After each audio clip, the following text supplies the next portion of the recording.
Some of CityLink's routes and times will change, happening this Sunday. Starting June 1st, the bus schedule will be changed by 3 to 5 minutes. General Manager for CityLink, Kofi Kisei, says this came after hearing customer complaints. 9 routes will change, most in Peoria, but also East Peoria, West Peoria, and Sunnyland. All will be fixed on certain routes. It all comes down to timing. Buses were either early or late. If a bus is early, it can pull off, leaving on time passengers behind. Drivers ahead of schedule will also wait at the stop longer than needed. It became an issue for passengers chasing connected buses, either being way too early or late.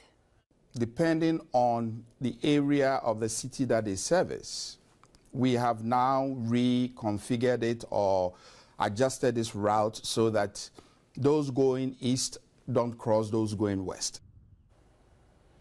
Kisei adds that there were safety concerns with bus routes overlapping each other near the transit center. He's encouraging riders to provide feedback on these new routes online.